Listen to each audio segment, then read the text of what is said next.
My life used to be simple, predictable. I was a widow, a retired engineer living a quiet life.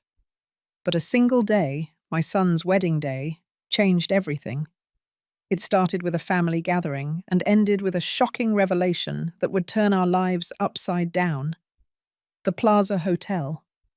For most, it's a symbol of timeless elegance.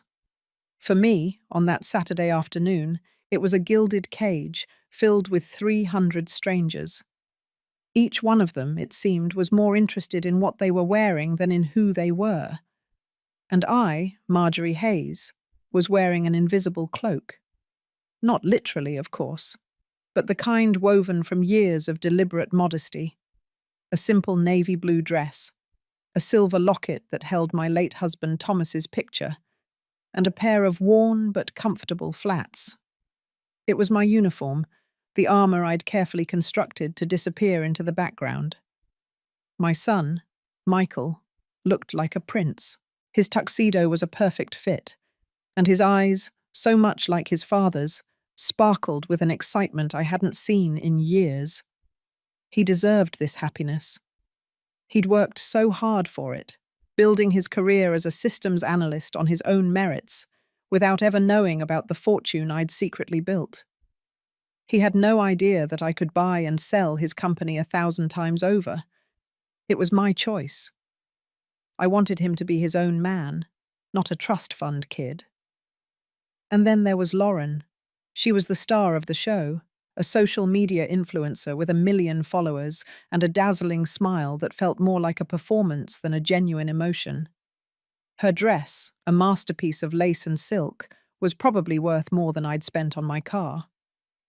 She moved through the room with an almost regal air, her phone in hand, live streaming every perfect moment for her adoring fans. Before we continue, please subscribe to the channel and let us know where you are listening in the comments. As the ceremony ended, the reception hall, with its crystal chandeliers and cascading flowers, became a sea of chattering guests. I found a quiet corner table, a place where an invisible person could be even more invisible. I watched as Lauren's family, the Donovans, greeted their guests. The Donovans were a power couple in the retail world. Mr. Donovan was the CEO of a massive supermarket chain, and Mrs. Donovan was a fashion mogul, known for her exclusive boutiques. They had the kind of wealth that was on display, a stark contrast to my quiet accumulation. After a little while, Michael and Lauren approached my table, their smiles a little too bright. "Mum, I want you to meet my parents," Michael said. Lauren's parents, Mr. and Mrs. Donovan, were a study in polished perfection. They greeted me with a practiced warmth, but their eyes quickly scanned my simple outfit, sizing me up and filing me away as an insignificant relative. "Oh, and this is Marjorie," Lauren said, her voice dripping with artificial sweetness. "My husband's mum." Then, in a lowered tone, meant for her parents, but audible to my trained ears, she added, "The one we'll have to keep an eye on so she doesn't ruin any photos, you know. An invisible family embarrassment, our little cash cow who looks like a fat pig." She chuckled, and Mr. and Mrs. Donovan forced polite smiles. The words, though subtle, hit me like a physical blow. The shame I felt for Michael was immense. He stood there, frozen, his face flushed with embarrassment, unable to defend me. For a moment, all I could do was stare at her, the woman my son loved, who had just publicly humiliated me. My jaw tightened, but I held my composure. I had learned a long time ago that true power lies in not reacting, in letting people underestimate you. But the sting of her words, "fat pig," would stay with me.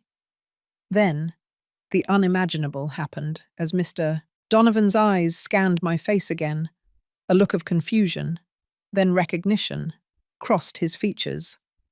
His smile faltered, replaced by an expression of pure, unadulterated shock.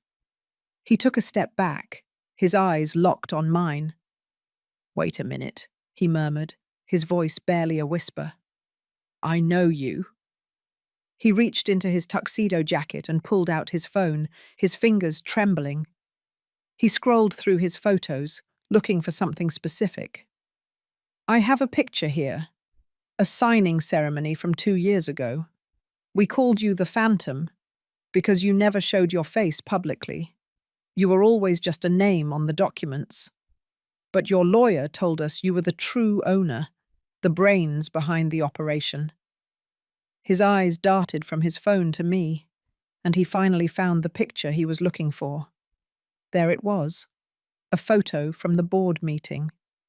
In it, a small, unassuming woman was half hidden behind a lawyer, a woman wearing the same silver locket I had on now. You're MH, he stammered, his voice loud enough for the people around us to hear. The founder of Insight Systems? The one who developed the AI that saved my company from bankruptcy? The one we have a contract with for over $300 million? The chatter in the room suddenly died down. All eyes were on us. Lauren's mouth fell open in disbelief, her carefully constructed facade crumbling before my very eyes. Her parents looked at her, then at me, as if they were seeing me for the first time. The invisible cloak I had worn for so long had just been ripped away, and I was exposed, not as a fat pig, but as the secret benefactor who held their very livelihoods in the palm of my hand. The quiet life I had so carefully built was over, and the war was just beginning. The ballroom at the plaza felt like a vacuum. Everything went silent. All 300 guests, who moments ago were busy with champagne and small talk, were now focused on our little corner. It was a terrifying kind of quiet. Michael, my son, looked like a deer caught in the headlights. He kept glancing from his wife, Lauren, to her father, Mr. Donovan, then back to me. He was searching for an explanation in a situation that clearly defied logic. Mr. Donovan was still staring at me, his face pale beneath his expensive tan. His wife, Mrs. Donovan, the fashion mogul, quickly grabbed his arm, her diamond-encrusted bracelet glittering. She had enough business acumen to know that this was a crisis, and she was trying to regain control. "Robert, darling, you must be mistaken," Mrs. Donovan said, her voice strained but professional. "This is Marjorie, Michael's mother.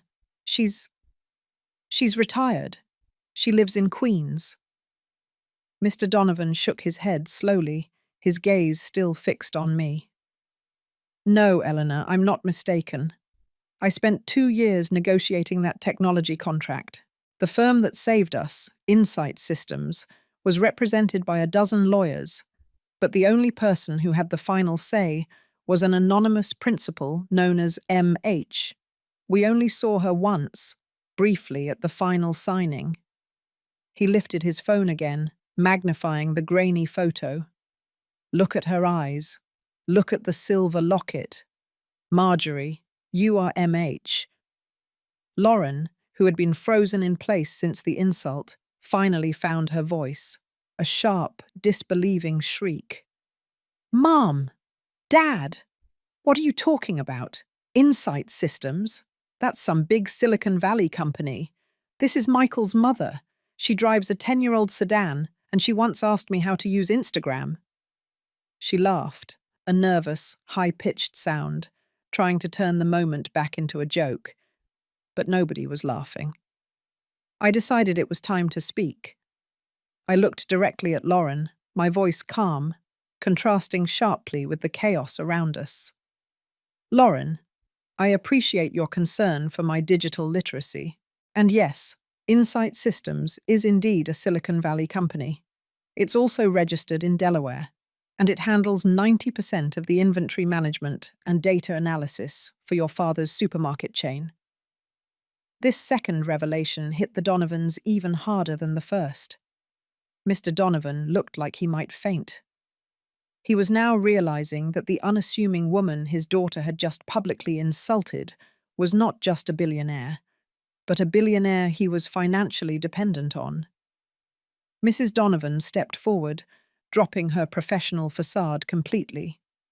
She looked at me with a mixture of terror and calculation. "Marjorie," she whispered, "we owe you everything. That system, your insight systems, it was the only thing that kept us off the NASDAQ warning list. Robert would have lost everything. We are eternally grateful. Please, ignore what Lauren said. She's just nervous. It was a joke." "A joke," I repeated softly. "Yes, a delightful one." I looked at my son, Michael, whose confusion was rapidly turning into hurt. He needed to understand that this secrecy wasn't about me controlling him, but about protecting him. I chose my next words carefully, addressing them directly to the Donovans. "Robert, Eleanor, I appreciate your gratitude. You were both present in the room when your daughter referred to me as a fat pig. You chose not to correct her. You chose to stand by while I was humiliated in front of 300 people. And I promise you, I will not forget that choice." Mr. Donovan's face went white. He knew this wasn't an empty threat. He knew exactly what kind of power lay behind the name MH and the systems she controlled. Lauren, realizing the magnitude of her mistake, frantically tried to apologize. "Marjorie, I am so sorry. I was stressed. I didn't mean it. We're family now. We should talk about this privately. We can set up a family board meeting. Think of the synergy. Your tech and my parents' retail empire." That was the key. She wasn't genuinely sorry for the insult. She was sorry she had insulted her ATM. The shift from contempt to calculating greed was instant and sickening. "I think that's an excellent idea, Lauren," I said, nodding slowly. "A family meeting. Tomorrow morning. My apartment. Not this gilded cage. I have 15 years of history and a few $1 billion worth of explanation that I need to give Michael. And you, Lauren, you can start explaining your future plans." I looked pointedly at her expensive designer watch. "Don't be late." I turned, leaving the Donovans speechless and Lauren sputtering. I walked through the silent ballroom, past the staring guests, and out into the crisp New York air. The invisible cloak was gone, but the power felt exhilarating. The game had officially begun, and I was holding all the chips. My son's wedding had just become the most expensive business negotiation of my life. The moment I stepped out of the plaza, the noise of Fifth Avenue felt like a welcome relief compared to the deafening silence I had left behind. I didn't take a cab. I needed to walk, to feel the cold November air, and collect the pieces of my life that had been scattered across the ballroom floor. My son, Michael, called within 5 minutes. His voice was raw, a mix of panic and utter bewilderment. "Mom, what the hell was that?" he demanded. "Insight systems, $300 million, MH? You have to tell me what's going on." "Not over the phone, sweetheart," I said gently. "Come home. Come to the apartment. We need to talk. Just the two of us. I have 15 years of history to tell you." I knew this conversation would be the hardest part of the entire ordeal. The humiliation from Lauren was temporary, but the breakdown of trust with Michael was something that could scar him forever. My secrecy, intended to protect his independence, had become a betrayal. I arrived back at my cozy, slightly dated apartment in Queens. It was deliberately modest, filled with old books, mismatched furniture, and the lingering scent of Thomas's pipe tobacco. This apartment was the core of my invisibility strategy. No one would look for a billionaire in a place like this. I poured myself a cup of chamomile tea and sat down at my kitchen table, spreading out a few folders I had prepared years ago for this very conversation. I knew this day would eventually come. When Michael arrived, his tuxedo jacket was gone, his tie was loosened, and his eyes were bloodshot. He didn't sit down. He stood in the middle of the living room, hands clenched. "Tell me, Mum," he pleaded. "Did Dad and you actually build a tech company worth $1 billion? Why did you hide it? Why did I spend 10 years grinding away, worrying about rent, when you could have bought my whole building? Sit down, Michael, I said, pointing to the armchair. This story starts 16 years ago, right here. I began with my husband, Thomas. He wasn't just a professor of statistics. He was a genius, obsessed with the chaotic patterns of consumer behavior. We were both engineers, quiet innovators who hated the spotlight. In the early days, while I was working on algorithms for inventory logistics, Thomas was developing the Core AI, a revolutionary system that could predict consumer demand with 95% accuracy. It was never just about the money, Michael, I explained. It was about the purity of the data. We hated the ego and the noise of Silicon Valley.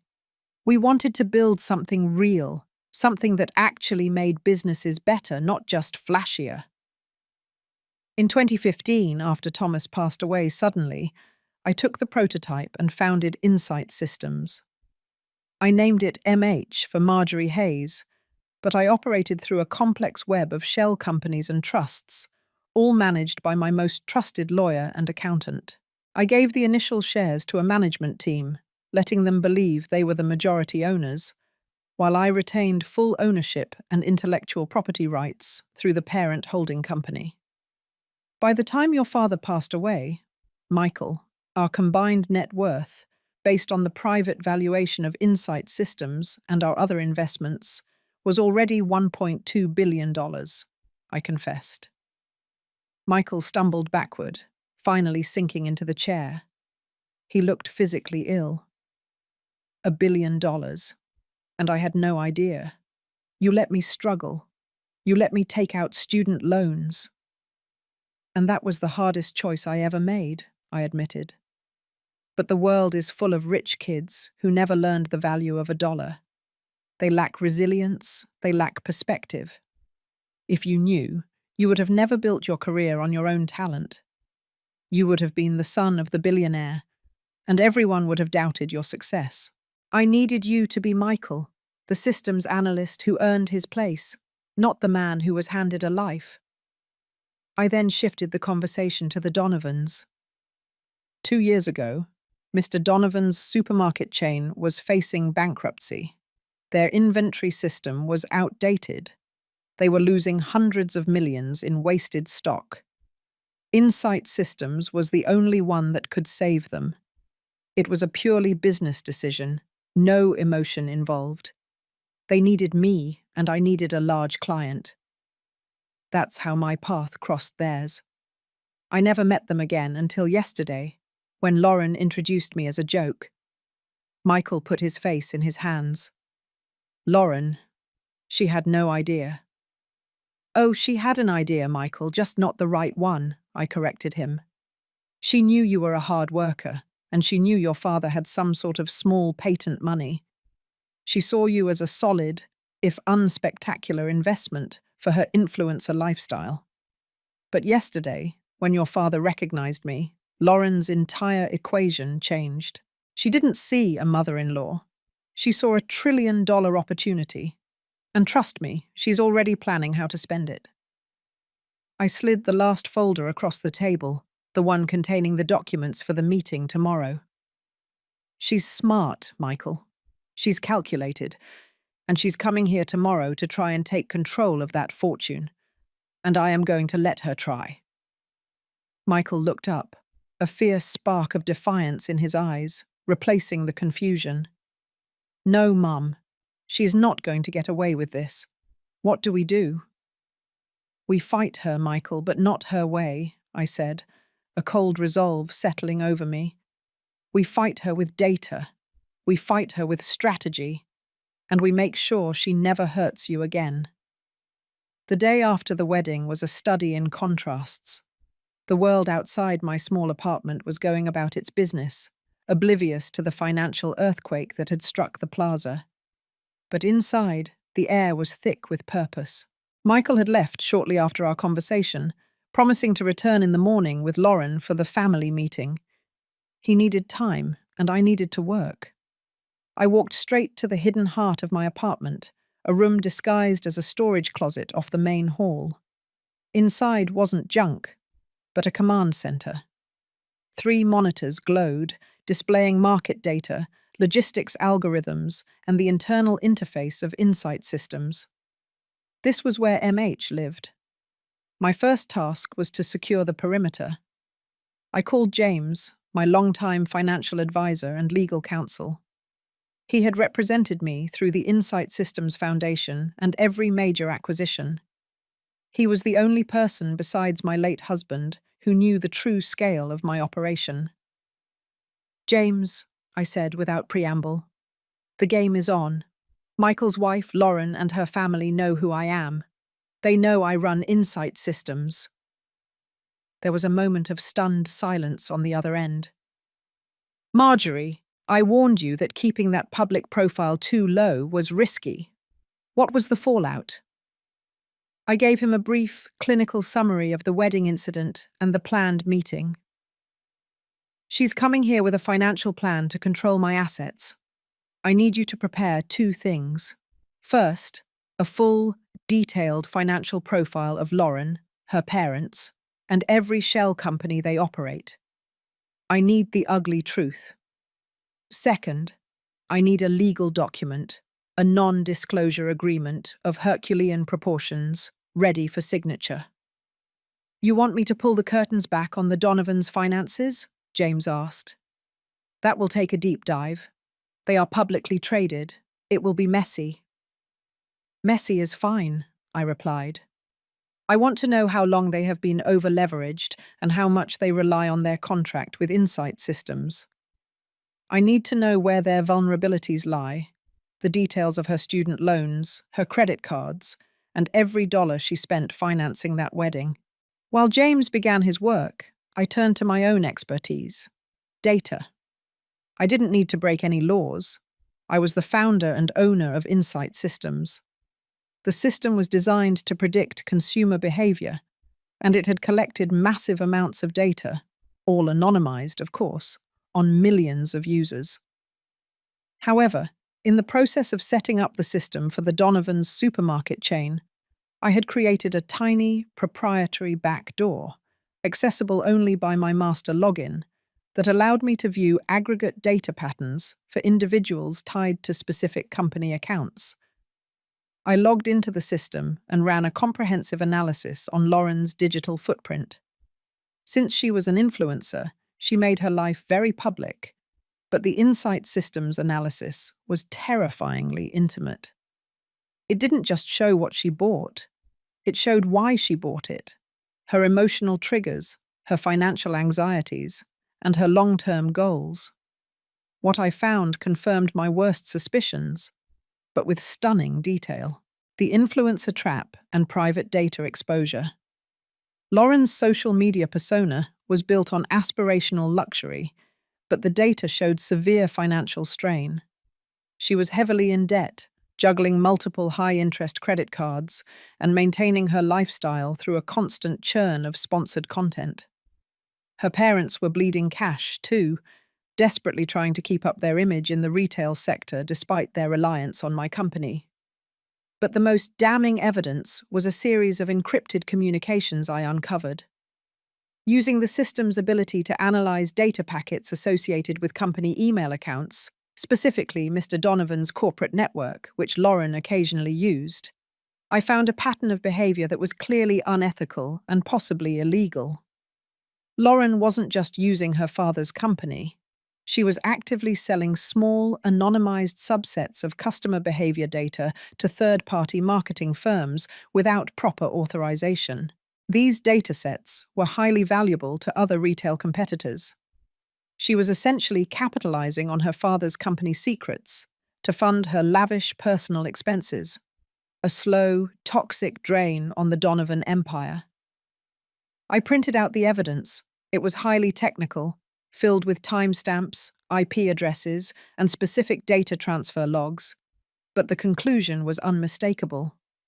Lauren had violated trust and potentially committed corporate espionage. This wasn't just about money. This was about integrity, something my husband and I valued above all else. Next, I found the final painful piece of the puzzle. An archived email exchange between Lauren and her college best friend, sent just weeks before she started dating Michael. It was blunt and chilling. "I'm done dating creative types who have no capital," the email read. "I need a husband from an established, honest family. A good boy with a working income and a wealthy mother, even if she's a little unpolished. Once the ring is on, we restructure the assets, and I fund my brand. It's an investment, not a romance." I looked at the printout. This was the most powerful weapon in my arsenal. It was the proof Michael needed to understand that his entire marriage was a calculated business move, a hostile takeover attempt disguised as a fairy tale wedding. As the sun began to rise over the Queen's skyline, casting a warm glow on my humble kitchen, I looked at the 3 stacks of evidence: the Donovan's fragility, Lauren's corporate theft, and the final damning email about her motives. I was no longer an invisible widow. I was the keeper of secrets, armed with data and ready to defend my family and the legacy of Insight Systems. I had a few hours left before the meeting. Enough time to shower, change into my most nondescript but impeccably tailored suit, and set the stage for the most important negotiation of my life. I had the facts, I had the power, and tomorrow I would show them exactly what a fat pig could do. The day after the wedding, the air in my modest apartment was heavy with expectation, but I was ready. The meeting was scheduled for 10 o'clock. James, my legal counsel, had arrived early, looking nervous in my small kitchen. He was a man used to glass towers and boardrooms, not worn laminate countertops. "Marjorie, the financial profile is complete," James said, sliding a thin manila folder across the table. "And it's worse than I thought. The Donovans are leveraged to the hilt. Their supermarket chain's profitability hinges entirely on Insight Systems' efficiency. If they lose your contract, they lose everything within 6 months. As for Lauren, her debt is staggering, mostly high-interest lines of credit to fund her influencer lifestyle. She's desperate." "Good," I said, not smiling. "Desperate people make predictable mistakes. But Marjorie," James continued, his brow furrowed, "we also have an issue. Lauren didn't just contact marketing firms. She attempted to secure private investigative services to dig into your personal life right after the wedding. We blocked the attempts, but she's clearly going for full scorched earth tactics." "Perfect," I said, handing him a flash drive. "Then let's give her something worth investigating."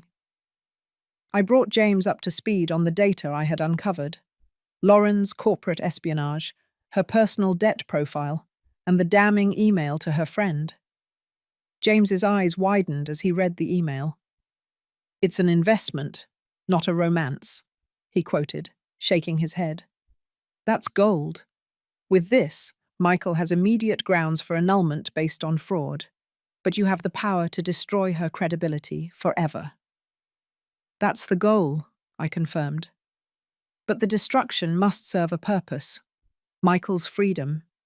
We are not interested in public warfare unless absolutely necessary." Right on schedule, a loud knock rattled my door. I opened it to find Michael and Lauren standing on the threshold. Michael looked somber and anxious. Lauren, however, had completely restyled herself. She was wearing a chic, expensive business suit, her hair pulled back into a perfect power ponytail. She carried a sleek leather portfolio, radiating an aura of calculated professionalism. Her wedding day contempt had been replaced by avarice. "Marjorie, thank you for inviting us," Lauren said, sweeping past me into the living room as if she owned the place. She barely glanced at Michael.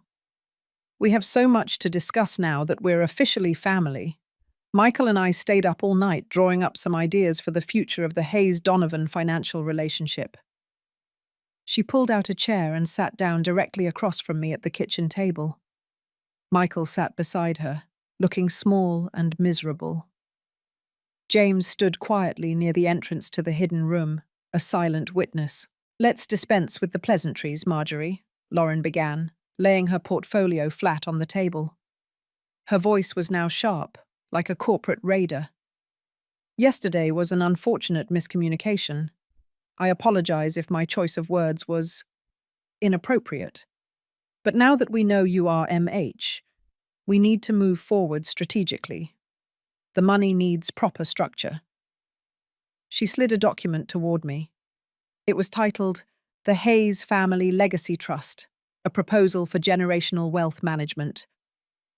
"I've drawn up this preliminary draft," she continued, gesturing confidently. "I suggest we consolidate the assets of Insight Systems, which, by the way, I think needs a massive social media overhaul, into this trust. We can start with a modest $50 million initial contribution from your capital, establishing the trust's credibility. The board will be composed of 3 trustees, you, Michael, and myself." I leaned back, steepled my fingers, and let her talk. I watched the practiced shine in her eyes, the way she used corporate jargon, consolidate, generational wealth, synergy, to mask her naked greed. As a Wharton alum with a strong background in brand development and marketing strategy, I am the natural choice for the chairman of the Trust's investment committee, Lauren stated proudly. "Michael can serve as the chief technology liaison, of course. This structure protects the assets, minimizes liability, and allows for much-needed transparency." The word transparency from her lips was utterly galling. "And what about my privacy, Lauren?" I asked, my voice calm, almost meditative. "I've spent 15 years carefully cultivating the persona of a simple widow. Your plan involves moving $50 million of my capital into a public-facing trust with you at the helm. How does that protect my privacy?" "It doesn't, Marjorie, and that's the point," she replied, her smile widening into a triumphant, shark-like grin. "The invisibility phase is over. It's time to monetize your story. Think of the content opportunities. We can launch a whole series, The Billionaire Grandmother Who Went Undercover. The endorsements alone could be worth hundreds of millions. It's a complete win-win." She looked at Michael for confirmation, but he only stared blankly at the table. I slowly picked up her proposal. I didn't open it. I simply held the smooth leather portfolio, feeling the weight of her deceit. "This is a very ambitious proposal, Lauren," I said. "It's well presented, well researched, and completely unacceptable." Lauren's smile faltered slightly. "Unacceptable? Marjorie, this is a legal and financial safeguard. You can't just let $1 billion sit untouched and unmanaged." "Oh, I manage it just fine," I countered. "But before we discuss the management of $1 billion, I think we should discuss the management of your marriage, specifically the exact motivation behind it." I placed the portfolio back down and looked her straight in the eye. The time for polite business talk was over. The counterattack had begun. "Before we discuss the management of $1 billion, I think we should discuss the management of your marriage, specifically the exact motivation behind it." The silence that followed was so profound it felt like the whole apartment was holding its breath. Lauren's confident, predatory smile evaporated instantly, replaced by a look of sheer cold panic. She glanced at Michael, who was staring at the table, then back at me. "I don't know what you mean, Marjorie," Lauren finally managed, her voice losing its corporate polish and regaining its harsh, defensive edge. "I love Michael, we just got married. My motivation is familial, not financial." "Familial," I repeated, picking up the stack of printouts I had prepared earlier. It was time to switch from defense to full-scale offense. "Lauren, let's be transparent, since that's a word you enjoy using. Your plan to control the trust is, in fact, secondary to the simple truth that you married Michael as a financial Hail Mary." I slid the first document across the table. It was a dense, 20-page financial and behavioral analytics report generated by Insight Systems. The title itself was a quiet threat. "This is a proprietary analysis compiled over the last 48 hours," I explained calmly. "It details the Donovans' current financial exposure, your individual debt profile, and your recent attempts to secure a settlement from my estate. Your current debt stands at approximately $850,000, mostly from high-interest lines of credit open to finance your lavish wedding and your personal brand. The assets you listed on your mortgage application are inflated by 40%. Lauren's perfectly manicured hands trembled slightly. "That's private information. You can't just access that. That's illegal." "Illegal?" I raised an eyebrow. "It's data analysis, Lauren. You made your life a public performance.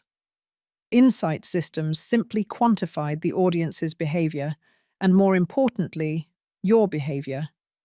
My system is designed to identify patterns of risk and fraud. And your patterns, frankly, scream high risk." Michael finally looked up, his eyes widening as he read the summary of the financial report. $850,000 in debt, Lauren. Where did all that money go?" Lauren ignored him, focusing her fury entirely on me. "This is an invasion of privacy, Marjorie. You're stalking me. I will sue you for everything." "You can try," I replied, my voice chillingly even. "But before you consult your lawyer about invasion of privacy, you might want to talk to your father's legal team about corporate espionage and data violation." I presented the second piece of evidence. This was the technical printout showing the data transfer logs. As the founder of Insight Systems, I have full visibility into the security of my own network. This data log shows specific timestamps, IP addresses, and file transfers of anonymized customer behavior data from your father's supermarket chain to a third-party marketing agency. This occurred 18 times in the last fiscal quarter. That data transfer was unauthorized, and it constitutes a direct breach of Insight Systems' contract with Donovan Retail. I let the magnitude of the revelation sink in. This was no longer a family feud. This was a corporate crime. "You've been selling your father's data to fund your shopping habit, haven't you, Lauren?" I accused. "You leveraged your access to his network, thinking no one would ever notice the small, persistent drain. You were feeding the very system that pays your family's bills to fund your own debt. That's a felony, Lauren." The color drained from her face. She looked desperate, cornered. The threat of losing the inheritance had been replaced by the very real threat of criminal charges. "It was just a few files. Everyone does it. It's not a felony," she stammered, frantically looking for a way out. "The severity is irrelevant," I countered. "The breach of trust, the calculated theft against the company that saved your family, is what matters. Your father's company is still on thin ice. If the SEC or the contract board knew you were compromising the integrity of Insight Systems data, they would pull the contract instantly. And then Robert Donovan loses everything, including the house you were married in." Michael finally found his voice, a low, heartbroken sound. He wasn't angry anymore. He was utterly disillusioned. "Lauren, is this true? Did you sell the data?" Lauren turned to him, tears welling up, but they looked more like tears of defeat than repentance. "It was necessary, Michael. The wedding cost a fortune. Our lifestyle demands it. You don't understand the pressure."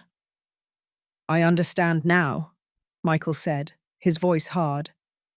"I understand you were willing to destroy my father's legacy and my mother's company to pay for a party." This was the perfect moment. I slid the final single piece of paper across the table. It was the email exchange. "And finally, let's get to the true motivation for this entire relationship, Lauren," I said. "Read that, Michael." Michael picked up the printout, his eyes scanning the lines of text. He read the line aloud, his voice breaking. I'm done dating creative types who have no capital.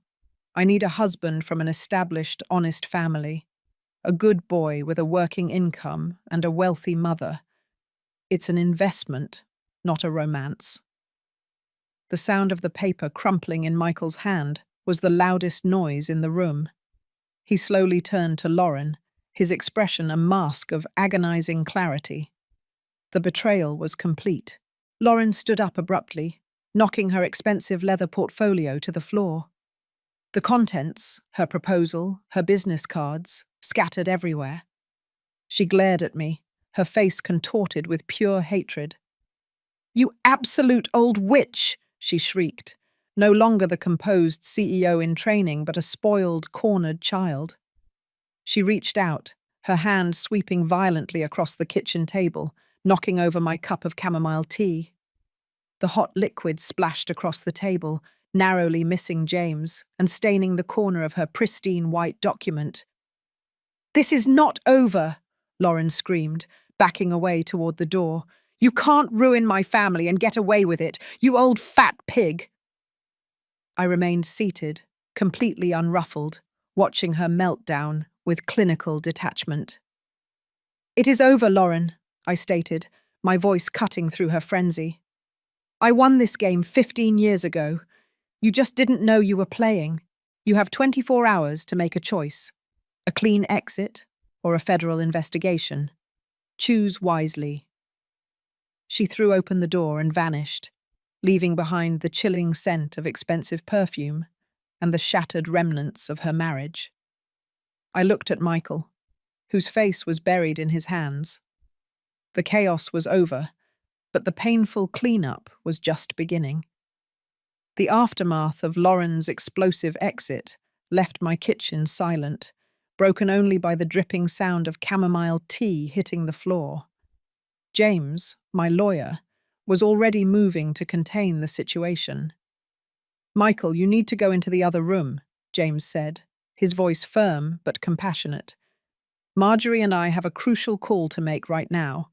We need to secure the assets and prepare for the legal fallout." Michael, still shell-shocked, looked up, his eyes meeting mine. His confusion was gone, replaced by a deep, heartbreaking sorrow. "Mom, I'm so sorry," he whispered. "I didn't see it. I didn't see any of it." "I know, sweetheart," I replied, my voice softening slightly. "But you see it now. Go clear your head. We have a battle to fight, and I need you focused." He nodded slowly and retreated to the living room. James immediately pulled out his phone and made a call, speaking in hushed, urgent tones. Meanwhile, I walked back to my command center, the hidden room, and sat down at the console. The counter-offensive begins. This was the moment of peak vulnerability for Lauren and the Donovans. Lauren had lost her composure and had tipped her hand.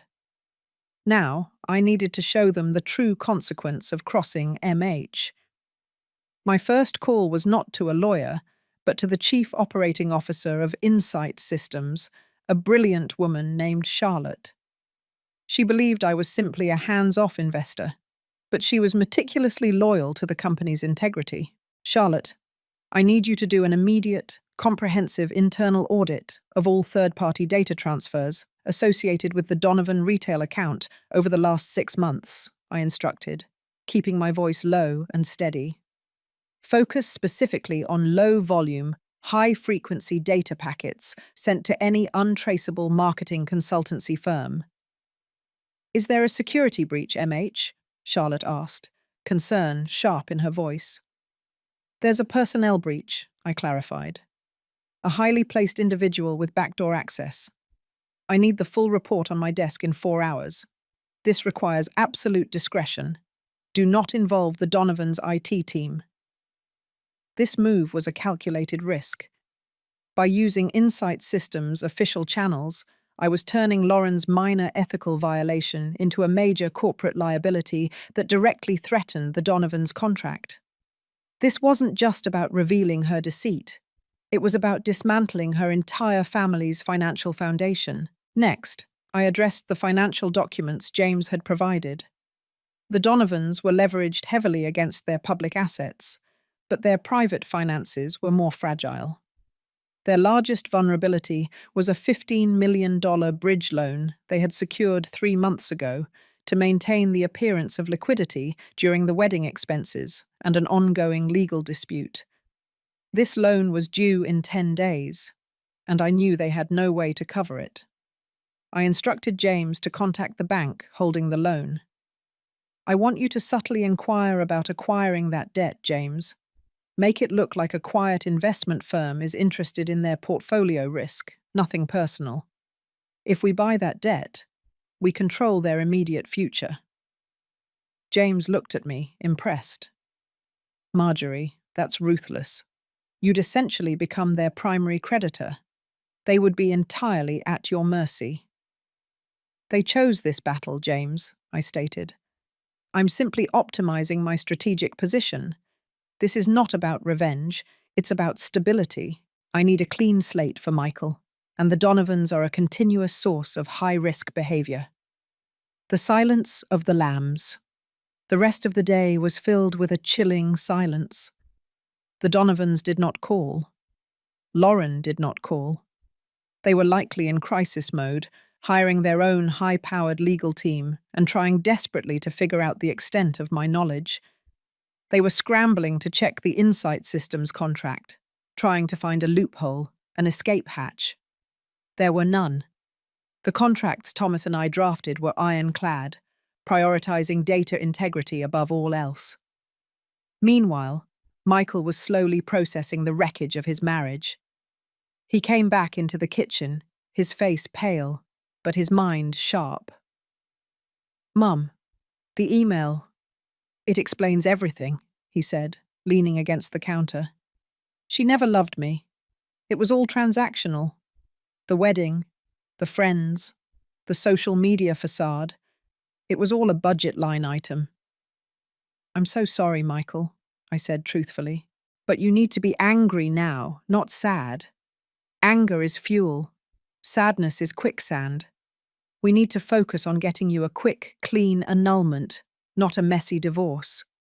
That email is our leverage." "What about her parents?" Michael asked, a new steel in his voice. "They watched her insult you. They saw the whole thing." "They are already facing the consequences of their choices," I replied, looking at my monitor, where the Insight Systems internal audit report had just been uploaded. The data breach was confirmed, complete with hard proof linking the transfers to Lauren's home network address. "Now, Michael, we move to the final stage of the counteroffensive," I announced, printing the final documents.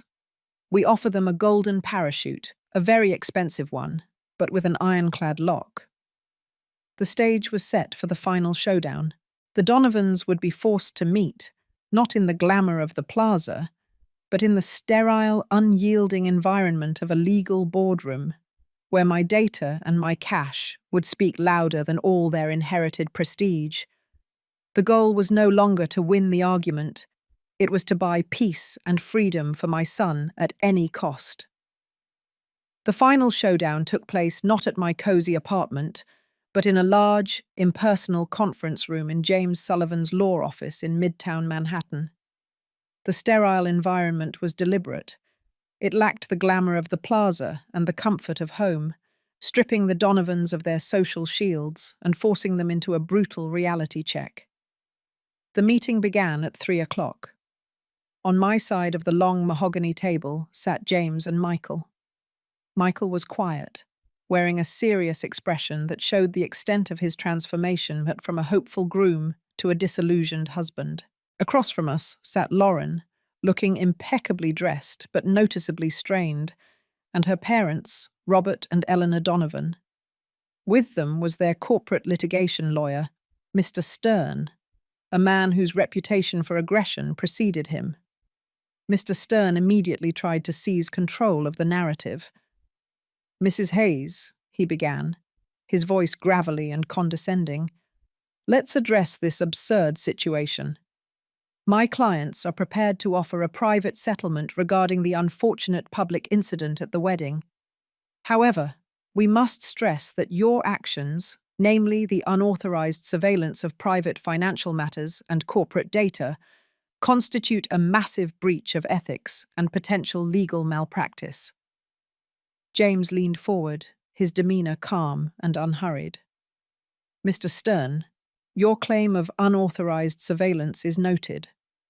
My client, as the founder and owner of Insight Systems, has full authority to conduct internal security audits regarding potential breaches of data integrity, and your client, Lauren, is the source of that breach.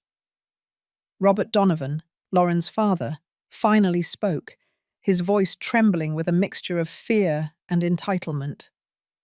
Marjorie, we are family now. We should not be fighting this way. My company is struggling, and we need the Insight Systems contract. Surely, as a family member, you won't compromise our livelihood over a few misplaced words. A few misplaced words, Robert? I asked, my voice cutting through the tension. Your daughter referred to me as a fat pig in front of 300 people, then used your company's resources to steal data to fund her personal debts. That is not a misplaced word. That is a hostile act of corporate and personal fraud. I paused, then pushed a folder filled with dense reports across the table toward Stern. Mr. Stern, I advise you to review the contents of this folder. It contains irrefutable evidence. The data transfer logs from Lauren's private IP address to an unauthorized third party, the personal email detailing her purely transactional marriage to my son, and a complete financial profile of the Donovan family's over-leveraged position. Lauren snatched the email printout from the folder, reading the words aloud. When she finished, she looked up, her face a mask of fury. This is tampering. This is why you stayed invisible. You are a coward, hiding your money just to manipulate people. You wanted to destroy my family. No, Lauren, I corrected her, maintaining direct eye contact. I didn't want to destroy your family. I wanted to prevent you from destroying mine. And the evidence in that folder proves beyond a shadow of a doubt that your entire marriage was a planned financial acquisition. That, in the eyes of the law, constitutes marital fraud. The word fraud landed like a thunderclap. Mr. Stern's aggressive posture instantly crumbled. He knew that the email alone provided Michael with a solid case for annulment, protecting Michael's assets and destroying any chance Lauren had of a settlement. But the data breach was far worse for the Donovans. James seized the opening. Given the irrefutable evidence of corporate data violation and marital fraud, my client is in a unique position. She can pursue criminal charges against Lauren for the data breach, which would result in an immediate termination of the Insight Systems contract with Donovan Retail, triggering a full financial collapse of the Donovan family within weeks. Eleanor Donovan finally broke. The elegant fashion mogul began to sob silently, realizing the house of cards they lived in was about to fall. We have a counter-proposal, however, I announced, pushing a new document, bound in heavy black leather, toward Mr. Stern. It was my final offer, a calculated blend of mercy and absolute control. I am offering a golden parachute, I stated clearly, a one-time, non-negotiable payment of $6 million. The entire room gasped. Even James looked surprised by the sheer generosity. Robert Donovan looked up, hope flickering in his eyes. $6 million, I continued, ensuring my voice carried the finality of a judge's verdict. In exchange, Lauren will immediately sign a no-fault annulment, withdrawing any claim to Michael's or my assets. Furthermore, both Lauren and her parents will sign a permanent, globally binding, non-disclosure agreement prohibiting them from ever discussing me, my son, Insight Systems, or any details of this financial arrangement ever again.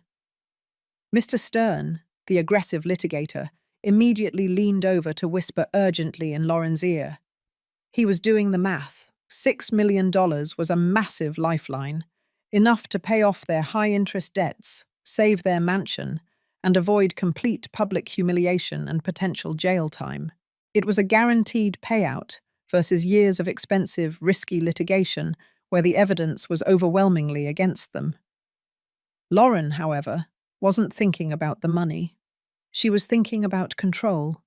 She looked up, her voice laced with venom. "And if I refuse?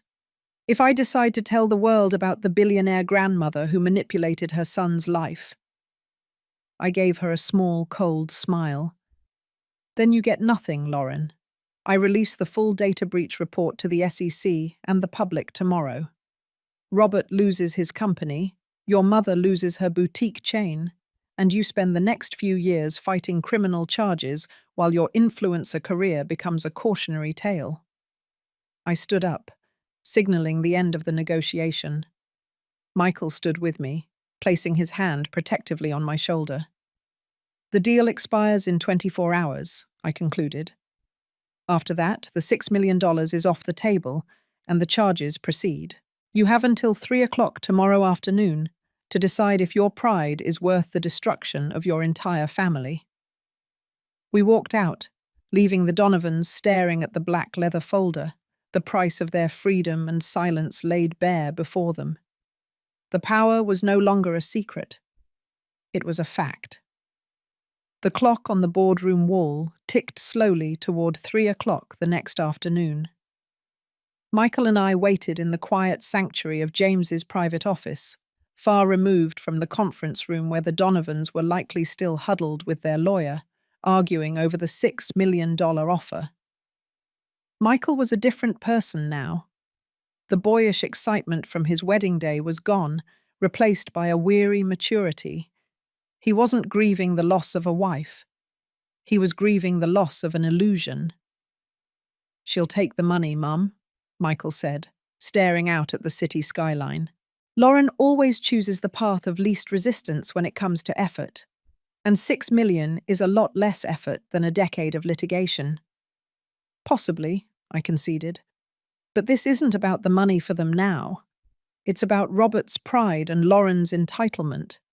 She views this as extortion, not a lifeline. She wants control over the narrative, something our NDA prohibits." The silence that followed was filled with my own private worries. My move had been strategic, but also deeply personal. I had intentionally weaponized my transparency to protect my son. But I knew that power always carries a cost. Michael now knew the full extent of my secrecy, and while he understood the why, the wound of the betrayal was still raw. "Why didn't you tell me, Mum?" Michael asked, turning to face me. It wasn't an accusation, just a simple, broken question. "After Dad died, why keep the secret for 5 more years?" "Because of Thomas," I replied, using my husband's name to anchor the emotion. "When he and I made that first 40 million, we saw what money did to people. They stopped listening to us, started treating us like cash registers. We saw friends lose their drive. Thomas made me promise to let you grow up normal, to earn your way. After he died, the business grew beyond anything we imagined, but the promise felt more important than ever. I hid the wealth, not from you, but for you." Michael was quiet for a long moment, processing the weight of that inheritance and the burden of that promise. Just then, James's intercom buzzed. "Mrs. Hayes, it's 2:50 p.m. Mr. Stern is requesting a private audience with you before the deadline." "Send him in," I instructed. Mr. Stern walked in alone, his usual slick confidence completely gone. He looked exhausted, his expensive tie loosened. He avoided my gaze and focused on James. "My clients are prepared to sign the annulment and the non-disclosure agreement," Stern said, his voice flat. "They have agreed to the $6 million payout. However, Lauren has added one condition." "A condition?" I scoffed. "She has zero leverage, Mr. Stern. She has no right to demand conditions. It's not a demand, Mrs. Hayes, Stern corrected, rubbing his temples. It's a request that carries high emotional value. Lauren wants assurance that you will not, under any circumstances, release the evidence of her corporate data breach. If those logs go public, her mother's supply chain business is at risk because of their shared network, and the entire Donovan brand is permanently stained. This was the moment of truth, my ultimate leverage. I looked at Michael, who had been listening intently. He knew that destroying the Donovans was the cleanest path to victory, but it would also be messy, painful, and very public. Michael, I said, addressing my son directly, this is your decision. If she signs the NDA, she's gone. But if we release the data breach information, her family will likely collapse within a week. What do you want? Michael looked at the documents, then at the empty hallway where Lauren was waiting. He had every right to demand the total destruction of the woman who had used him, but he didn't. Mum, the marriage was a lie, Michael said, his voice resolute. That's what matters. I want her out of my life, completely and forever. But I don't want their financial ruin on my conscience. I want a clean break, not a bloodbath. Let them keep the $6 million in their secret. They can't hurt us if they can't talk about us. I nodded, satisfied. This was the ethical decision Thomas would have been proud of. The revenge was complete the moment Michael chose his integrity over spite. I turned back to Stern. We agree to the condition. The corporate espionage evidence will remain sealed, provided every signature on the NDA is verified by a notary by 3:00 p.m. precisely. The $6 million will be wired instantly upon receipt of the final signed documents. Stern let out a shaky breath. Thank you, Mrs. Hayes. You have just saved them from total collapse. I haven't saved them, Mr. Stern, I corrected him. I've bought my son's freedom, and I've given the Donovans the most expensive life lesson they will ever receive. The minutes dragged by until 2:58 p.m., when James received the final confirmation. The documents were signed, notarized, and legally binding. The $6 million were transferred instantly, a transaction I approved with a simple tap on my encrypted phone.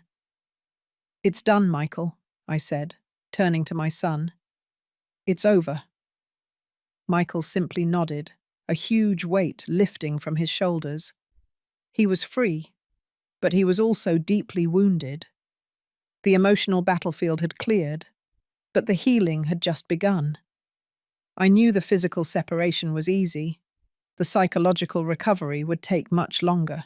I had protected his finances, but now I had to focus on protecting his heart. The next chapter of my life, the one I had tried to postpone for 15 years, was finally here. I was no longer an invisible strategist. I was a mother trying to help her son rebuild. The 24-hour deadline had passed, and the $6 million were now legally Lauren's. With that transaction, she vanished. The silence that followed her departure was deeper and far more absolute than the silence at the plaza. It was the silence of a void, the sudden absence of noise and conflict that had defined Michael's life for nearly a year. Michael stayed in my apartment for the first week. He didn't want to go back to the luxurious downtown condo he had shared with Lauren. Every object there, every piece of art, every memory, was tainted by the knowledge that it had been part of a financial calculation.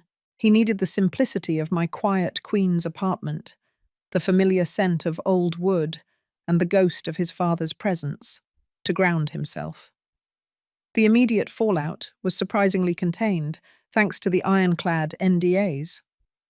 The Donovans, having narrowly escaped financial and criminal ruin, were silent as tombs. Robert Donovan continued to run his supermarket chain, heavily dependent on my Insight Systems contract, and Eleanor maintained her upscale boutiques, their entire lives now conducted under the quiet threat of my sealed evidence. They were rich in assets, but bankrupt in reputation, forever bound by the contract of silence. The only public consequence was the sudden no-fault annulment of Michael's marriage, announced with a terse, one-sentence statement. Within the tight circle of New York's social media elite, there was speculation, but without Lauren or her family providing content, the story quickly died. The ultimate revenge, I realized, was not destruction, but forced insignificance. Lauren, the influencer, could no longer influence the only story that mattered. My focus shifted entirely to Michael. The wounds he carried were not financial. They were psychological. He wasn't angry anymore. He was numb. He struggled with the simple task of trusting his own judgment, constantly second-guessing every choice he had made in the last year. "How could I not see it, Mom?" he would ask, his voice hollow as he stared at the skyline. "I am a systems analyst. I find fraud in code, but I couldn't see it when it was right next to me, sleeping in my bed." "You didn't see it because you were operating with integrity, Michael," I explained gently. "You were looking for love, and she was looking for leverage. Data is objective, but the human heart is not. You are not a failure, sweetheart. You were a victim of a highly calculated scam, and now you're a survivor." To aid his recovery, I began to subtly integrate him into the world of insight systems, not as the billionaire heir, but as the capable systems analyst he was. I brought him into my hidden command center, showing him the glow of the monitors and the complex algorithms that ran the company. I explained how his father's brilliance had been used to build this empire. "This is your father's legacy, Michael," I said, pointing to the scrolling lines of code. "This is real integrity. This is the opposite of the life Lauren lived. She traded integrity for influence. We trade influence for integrity." I gave him a specific confidential project, analyzing the security vulnerabilities of third-party vendors for insight systems. It was challenging, required absolute focus, and gave him a sense of purpose that his old job no longer provided. He dove into the data, finding comfort in the objective truths of numbers and logic. He was rediscovering his value, not as the husband of an influencer, but as the son of Thomas Hayes, the coding genius. His healing was slow, measured by small victories. The day he finally went back to the condo to retrieve his belongings, he came back with only 2 boxes: his father's engineering tools and a photo album from his college days. Everything else, the expensive furniture and the designer clothes Lauren had chosen, he left behind.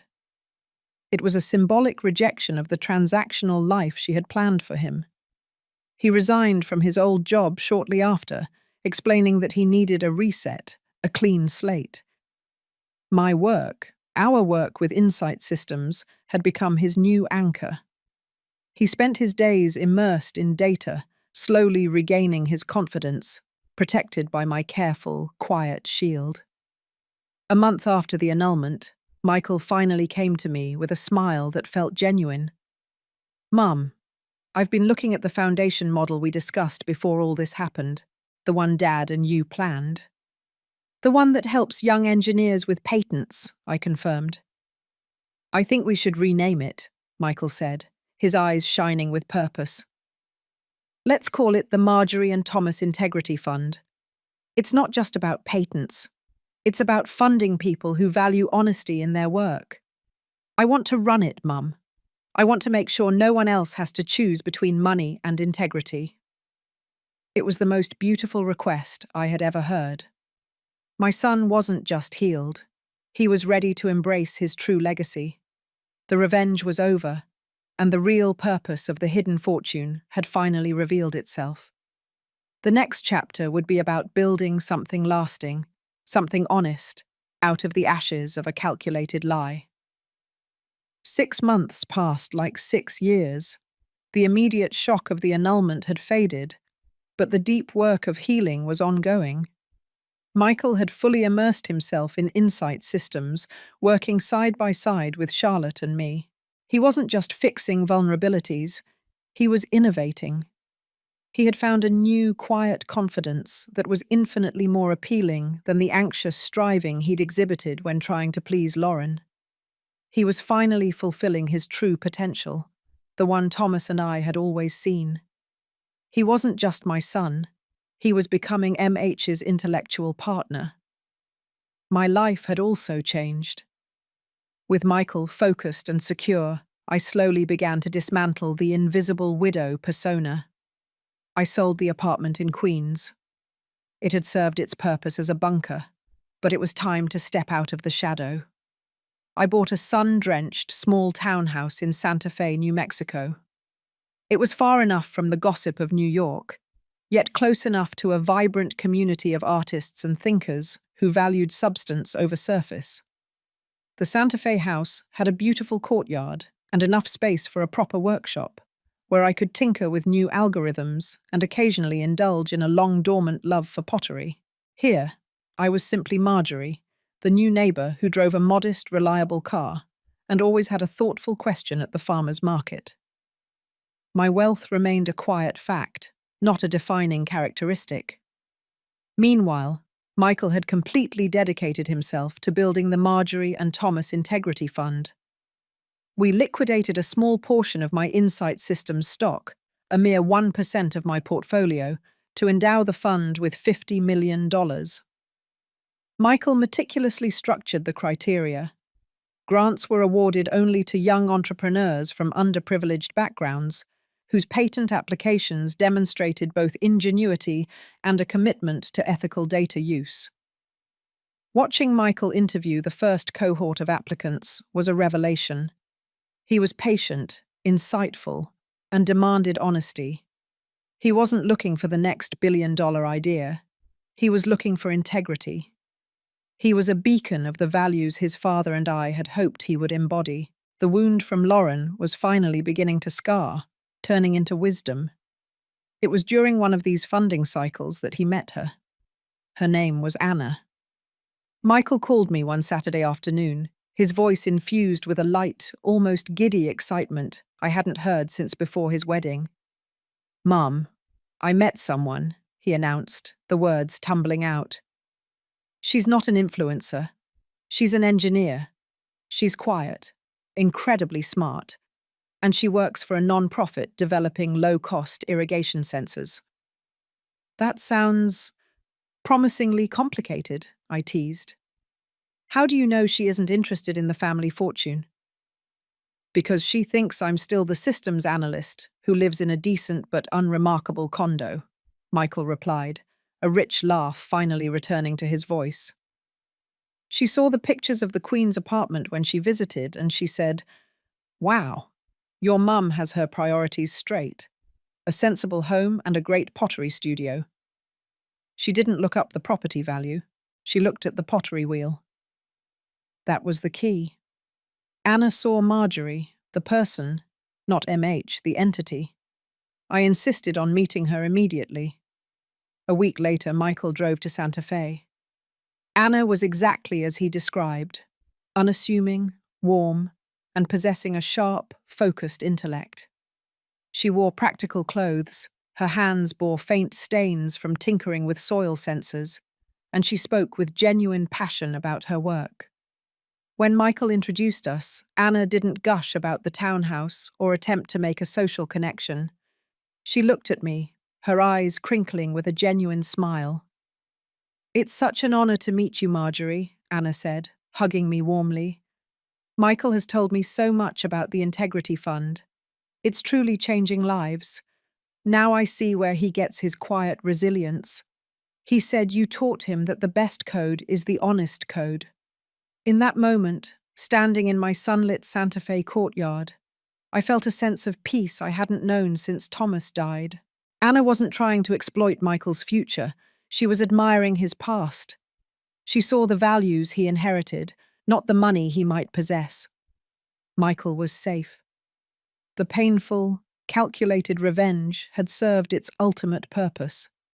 It hadn't just removed a parasite. It had stripped away Michael's illusions, forcing him to rebuild his life on the bedrock of truth and integrity. The Donovans, I knew, were still living their gilded, miserable life in New York, forever silenced by the threat of exposure, chained to the $6 million they couldn't publicly acknowledge. But their shadow no longer touched Michael. He was free, genuinely happy, and ready to embrace the next phase of his life with a partner who loved the man, not the myth. The wealth was simply a tool, safely tucked away, now used only to support people like Anna. My son had found his way back home, and in doing so, he had brought me back to myself. I was ready for the final chapter, one where the only drama was the daily choice of which clay to use for my next piece of pottery. The quiet of Santa Fe was a balm. 1 year after the chaotic, high-stakes confrontation in that Midtown law office, my life had settled into a rhythm dictated by the sun and the schedule of my pottery kiln. My $1.2 billion fortune still existed, safely managed by insight systems, but it no longer governed my every move. It was simply the engine that powered the Marjorie and Thomas Integrity Fund, now Michael's passion project. Michael and Anna were doing beautifully. They were planning a quiet, intimate wedding. No chandeliers, no 300 guests, just a backyard ceremony focused on commitment, not display. Anna had become the daughter I never had, sharing my love for pragmatic engineering and my quiet disdain for pretense. She was the final, sweetest victory. The ultimate measure of my success, however, was not the love Michael found, but the peace I felt regarding the Donovans. Revenge, when executed, often leaves the avenger feeling empty. But my plan had been different. It was designed for self-preservation, not external destruction. One rainy Tuesday, I received an encrypted, untraceable email forwarded by James. It was an anonymous news clipping from a small business journal in New York. Robert Donovan had stepped down as CEO of his supermarket chain, citing health reasons. The article hinted at financial restructuring and a complete internal audit focused on data integrity. I knew exactly what that meant.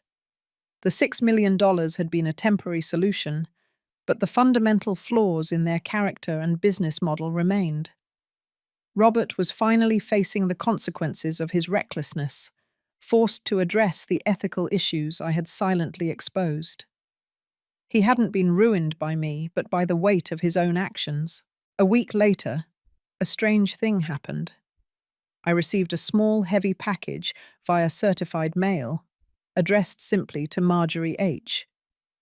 Inside was an antique silver locket, very similar to my own, and a small, handwritten note. The note was from Eleanor Donovan, the fashion mogul. It was brief and profoundly human, without any corporate jargon or hint of malice. "Marjorie," it began, "you were right. The life we were living was a lie. Robert lost the CEO title, but he's finally honest. He's teaching at a community college now. He said your system showed him the real numbers of his business and his soul. As for me, I sold the boutiques. I'm doing volunteer work, mentoring young designers. I look at every piece of data now, not for profit, but for truth. The $6 million is gone, but we have something real for the first time. I am sorry for my silence at the wedding. Forgive me." There was no return address, no request for a favor, just a simple plea for forgiveness, anchored by the unexpected sight of the antique locket, a symbol of humility. I looked at the locket, turning it over in my palm. The public humiliation, the high-stakes legal warfare, the massive secrecy, it all led to this moment. The real purpose of the hidden fortune wasn't to punish the wicked, but to provide a path for grace, even for those who seemed undeserving. My justice had brought them face to face with their truth, and they had finally accepted the reckoning.